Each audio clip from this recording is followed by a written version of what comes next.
The Force is with you, young Skywalker. But you are not a Jedi yet. Thank God for James Earl Jones.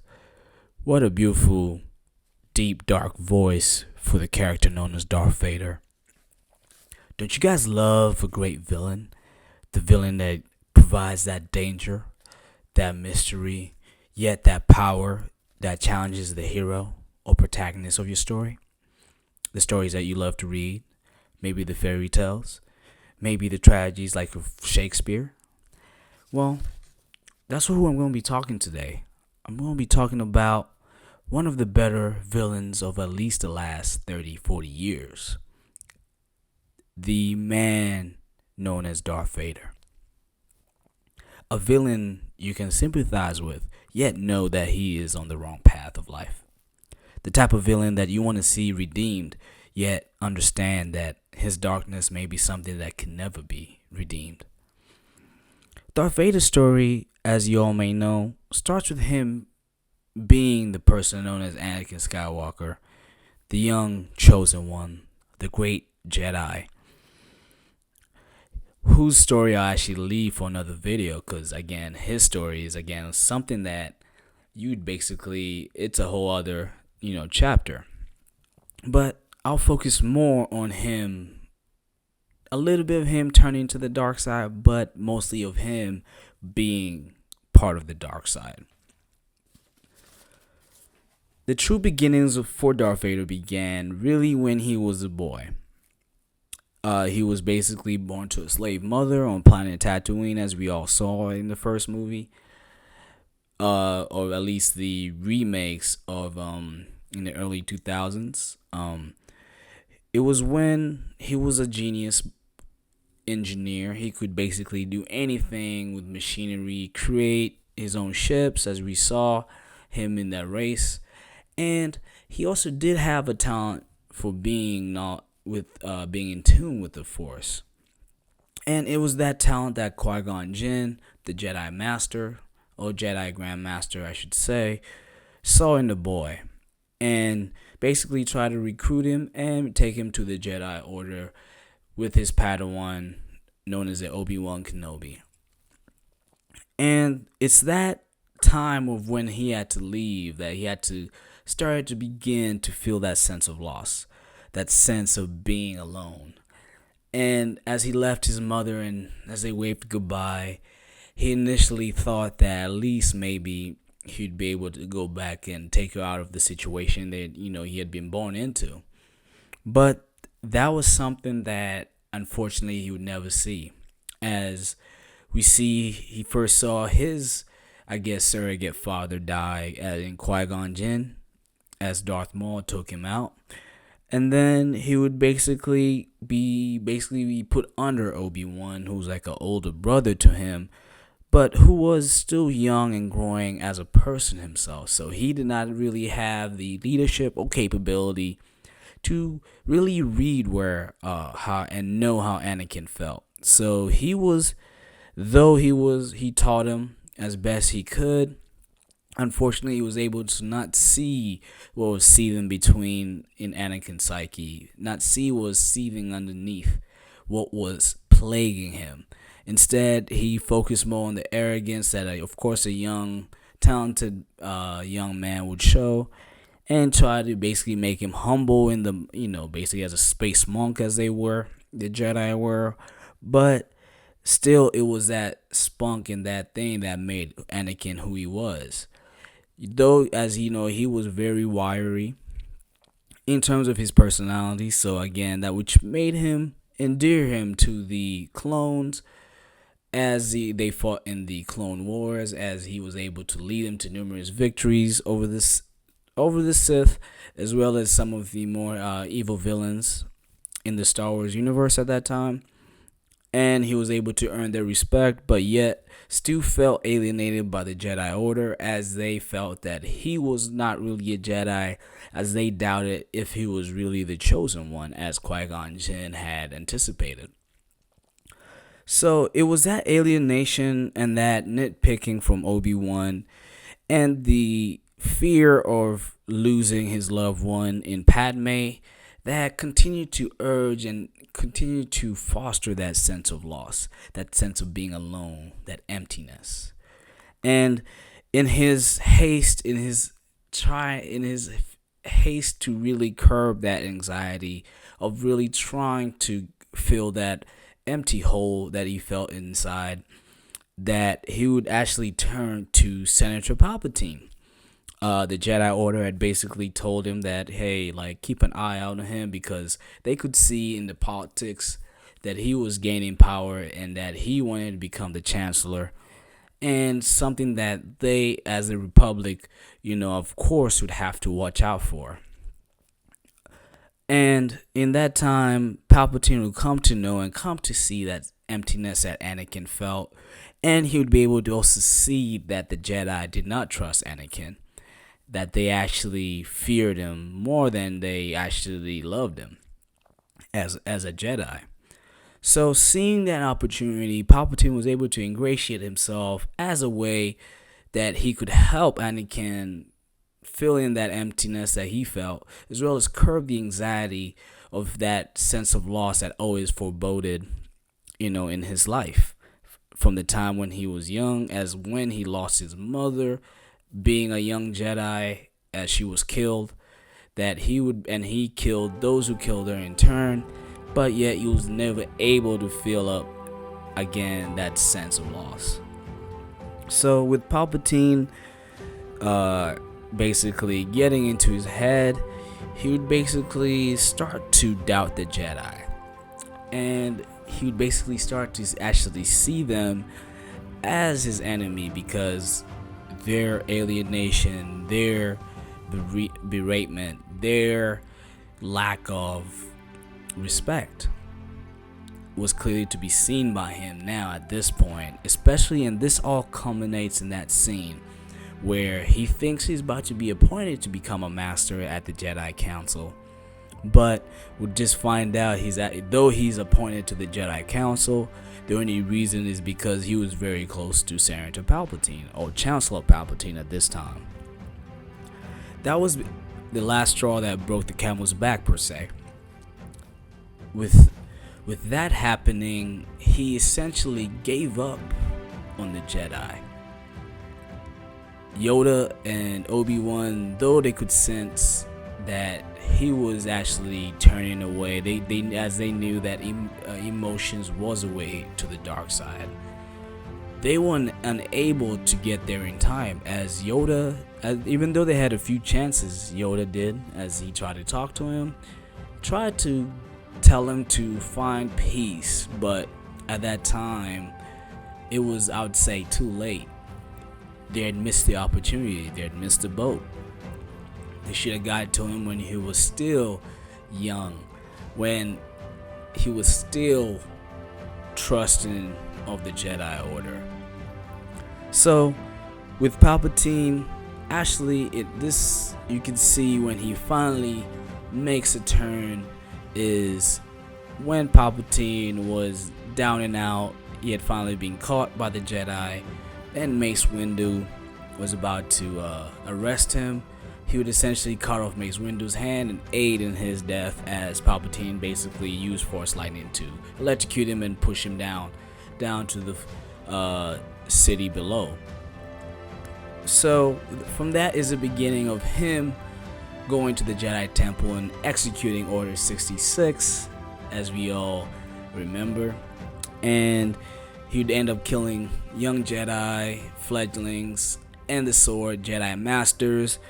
And essentially, this would end up with him finally confronting Obi-Wan and Padme, who had tried to reason with him to try to bring him back, but as we see, he is far too gone, and as he has basically fallen to his dark side.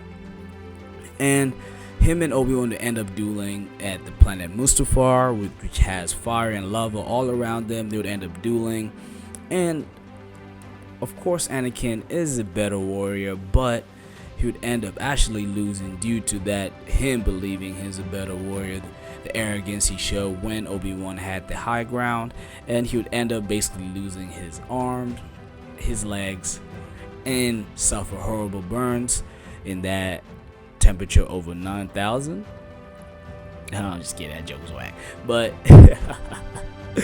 yeah, so basically once that happens, Emperor Palpatine, of course, is gonna come find his new disciple, his new partner in crime, and you'd basically take him to the hyperbolic chamber, and he would basically get the new suit and become the figure that we all know and love, Darth Vader.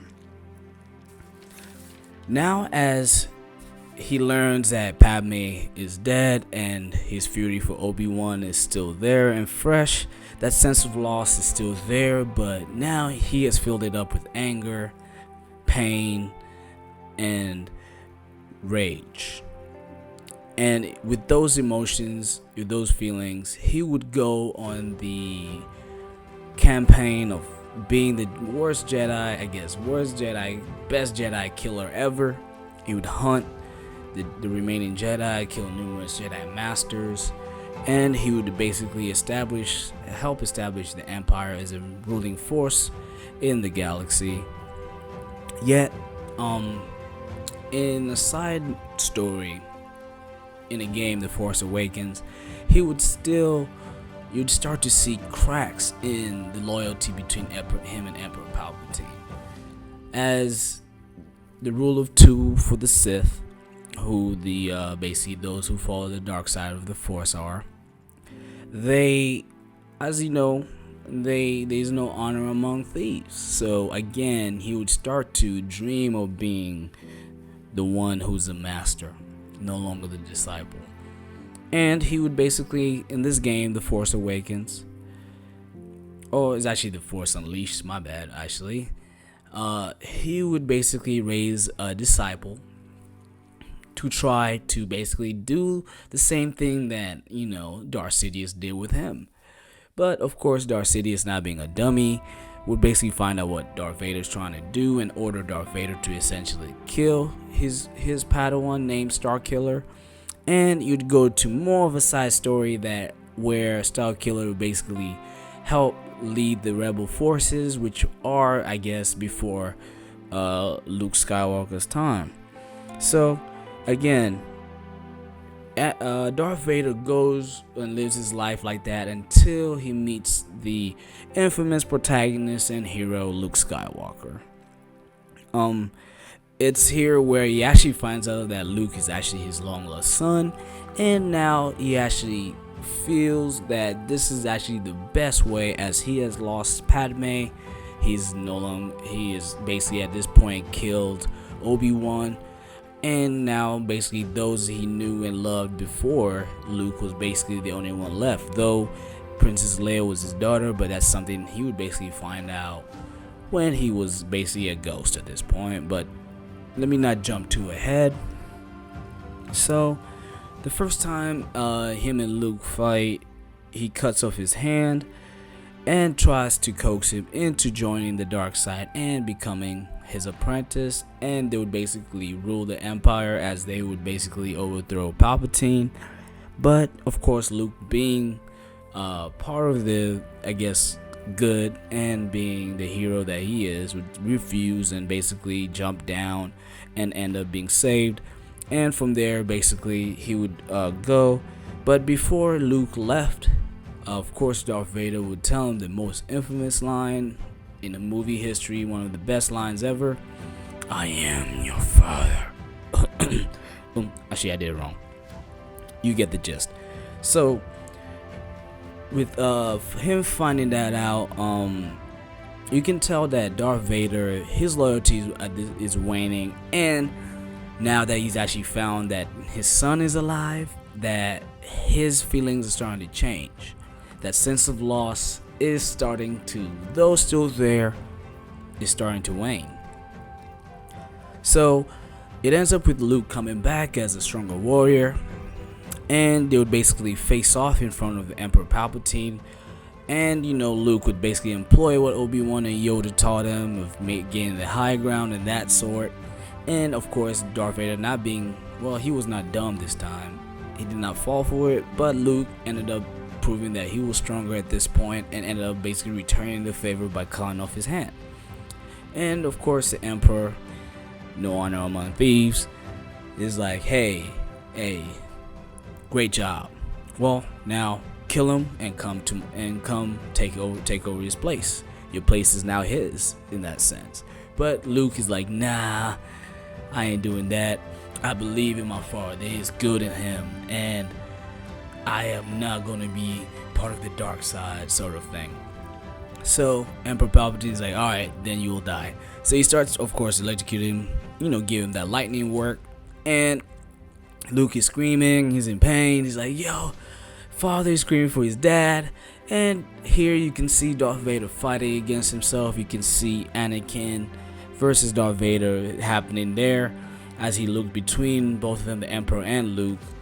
But would end up basically Anakin would basically come back, and he would basically grab the Emperor while being electrocuted and throw him down the shaft to meet his end.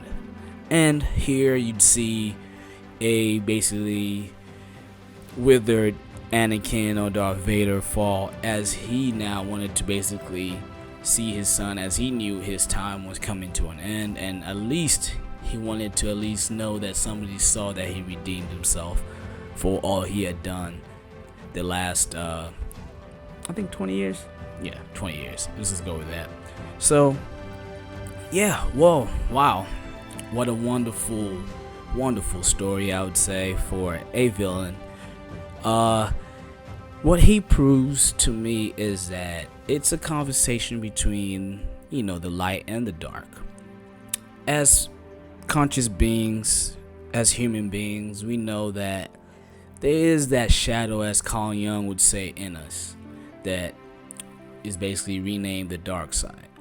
And when we don't recognize the negativity that lays in us, then we don't understand it, and we don't try to use it in constructive ways, we can end up falling to the dark side and take the dark path. And as we've seen in human history, a lot of that has happened. So Darth Vader tells us a very, very important story of how easy it is to fall to that dark side, of how, if you're not careful, if you don't really understand yourself, how you could be prey to it, and those who actually want to use it for their own means. So thumbs up for me, Darth Vader. What a wonderful villain. Truly one of the best in storytelling history, I would say, especially over the last 40-50 years. And I would say that definitely one of the best characters ever. So I want to thank everyone for watching this video. Please like and subscribe, help me grow the channel. I really appreciate you guys taking your time to watch this. And of course, follow me on Instagram at ColdKillerDrew. I will basically see you guys on the next one. I got a lot more videos coming out. So again, I'll catch you guys on the next one. Peace.